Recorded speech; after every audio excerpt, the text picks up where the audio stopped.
All right, welcome. My name is JustUs, and this is the JustUs Express. And today I'm going to jump right into the train of thought because when I first started this series, in episode 1 of this podcast, I asked a question. And in that question, and in trying to illustrate a point, I used the N-word.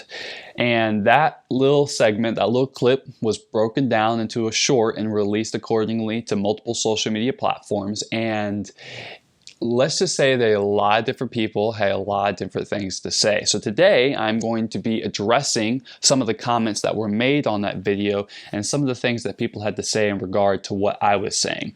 And here's the thing about it is that not all of the comments were disagreeable, argumentative, negative. They weren't really. I mean, some of them were, and some people were very unhappy, and that was clear. But a lot of people actually made a lot of great, valid points. So today, I'm going to be addressing some of those comments and just giving my feedback. So the first comment we have is, and I'm not even going to try to pronounce the names here. We'll put them up on the screen, but I'm not even going to attempt to pronounce some of these names. But the first comment that we have here is the First Amendment. The First Amendment's intent is against the government telling you what you can and cannot say. You have every right to say any word you like, and the government cannot stop you. Very true. However, if you say such things to people who are not part of the government, namely private citizens such as yourself, you are not free from the consequences of saying any word from that private citizen. I believe that they meant to that private citizen, but it doesn't matter. The point that they made is actually a point that a lot of different people made. A lot of different people came on and commented something similar to this, you can say whatever you want. That doesn't mean that people aren't going to be upset with you. It doesn't mean that people aren't going to like what you have to say. And this is absolutely correct. I actually went and I actually went through and read through the First Amendment again after I started, all these comments started to flood in. And the first, I actually copied it to my document here. The First Amendment is as follows, okay? Congress shall make no law respecting an establishment of religion or prohibiting the free exercise thereof or abridging the freedom of speech or of the press, or the right of the people peaceably to assemble and to petition the government for a redress of grievances. So the First Amendment is there to protect me from the government. It's not there to protect my freedom of speech from the court of public opinion. And that, I very much recognize that, and I totally understand that. That's why I actively avoid using profanity when I'm communicating with others. Like anyone who knows me knows that. And the biggest reason behind that is because profanity often distracts people from the point that's being made, from the point that's actually being made. Offensive language often distracts people from what is being said, which is why I actively avoid using these types of words, these offensive slurs and offensive types of profanity. The point that I was making when I used the N-word in episode 1 of my podcast was that this seemingly open culture has emerged across the board, like LGBTQ+, Black Lives Matter, and I could name several more, but there, we live, especially in the United States of America right now, it's, acceptance is trending, if you will. But it seems to me that we live in a day and age, we live in a society where people are more closed off and emotionally unavailable than ever.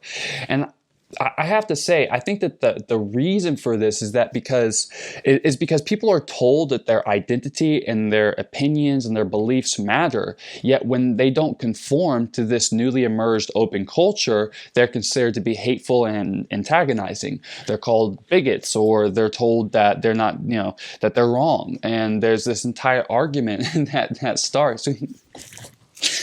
The same people screaming to be heard are often the same people who are silencing those who respectfully disagree. Here's another comment. I see this far too often. You have the legal right to say disgusting things all day. Consequences from society are not the same as legal punishments. Absolutely true. If I was your boss, I could fire you. It's a good thing that I'm my own boss.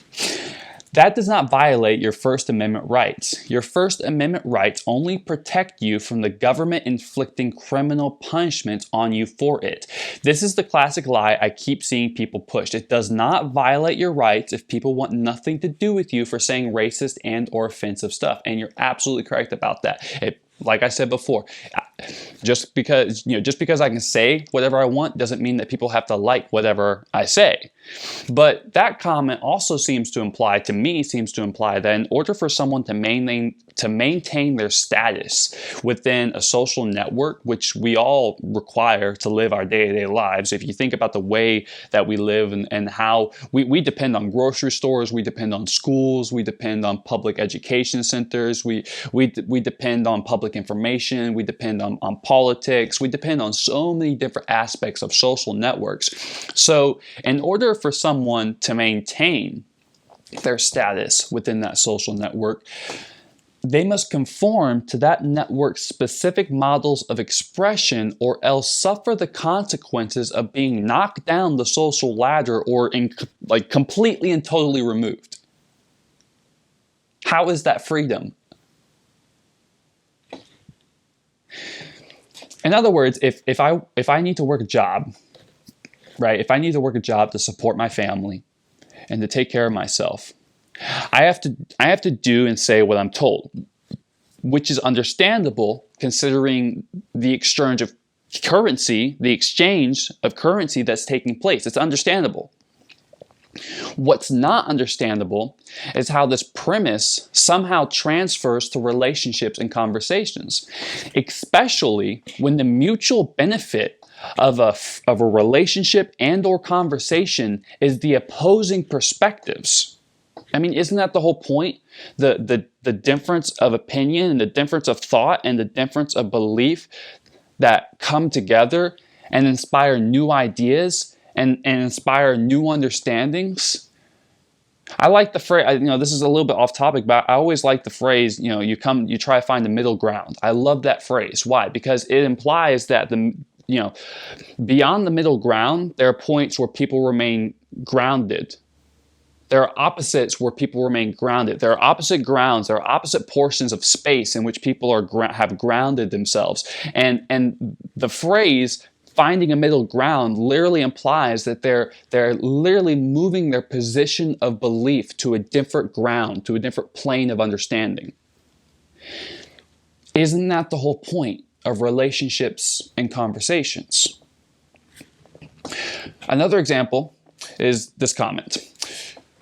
You said it, and the government didn't do anything to you because you're protected by the First Amendment. The First Amendment doesn't protect you from social consequences. So in essence, if I want to fit in and be liked by the majority, I must sacrifice my personal beliefs and opinions to agree with the more collective view, or just be quiet, maintain, keep to myself, isolate what I believe, and just make sure I don't say anything too offensive. Make sure I don't pop anyone's bubble. So I don't like that. And the reason I don't like that is because of what I just stated. There is an entire generation of social outcasts who are either completely self-isolated, who have completely self-isolated themselves because of the state of the world, or they're completely ignored by the world that's happening around them. Okay? There is an entire generation of human beings who are more comfortable being silent because every conversation of opinion turns into an argument. It's easier to be quiet when everyone disagrees. And an example of this would be the comments that were left on my video. I just thought it's the comments that were left on that video. For every comment that was left, we had more than 2 likes. So for every person who was willing to engage in the conversation, there were 2 more that silently listened to the conversation and agreed. My name is JustUs. Well, I'll be right back after this brief intermission, and we'll get back to addressing comments.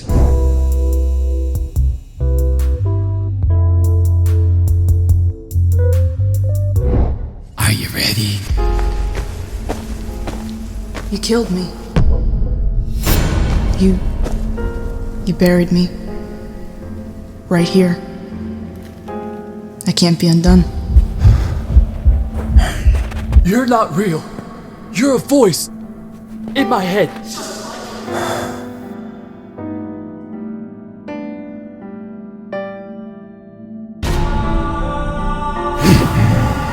Can you feel it? Your insanity. I thought this would be different. I thought things would change, but they haven't. I'm still just as guilty as I was before. Are you ready?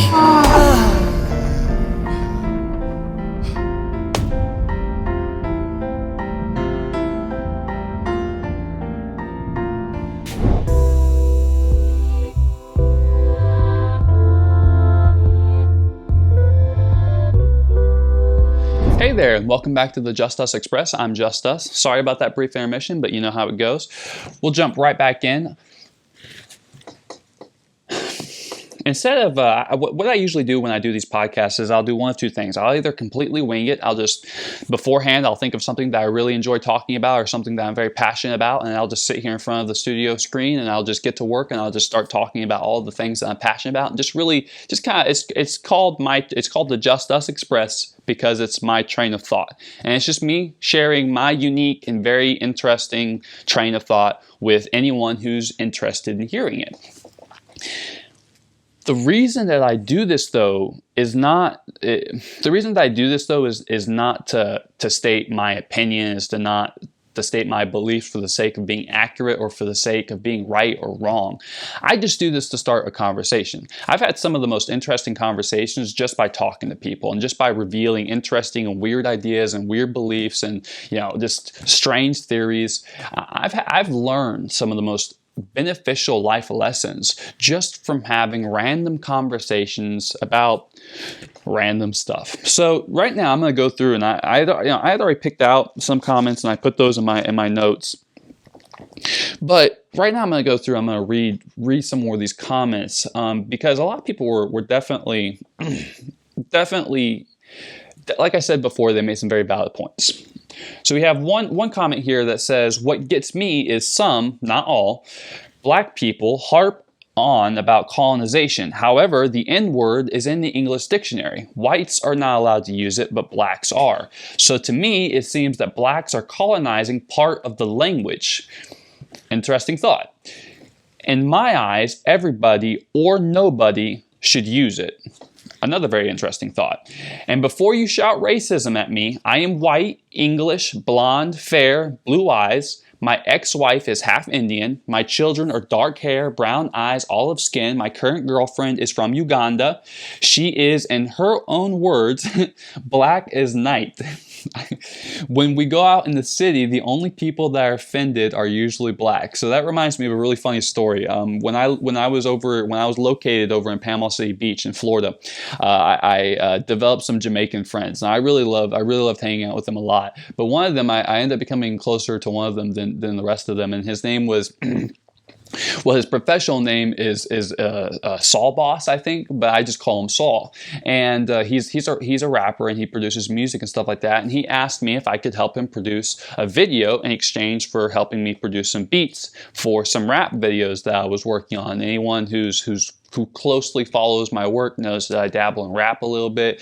And so it was a mutual exchange of artistic skills, right?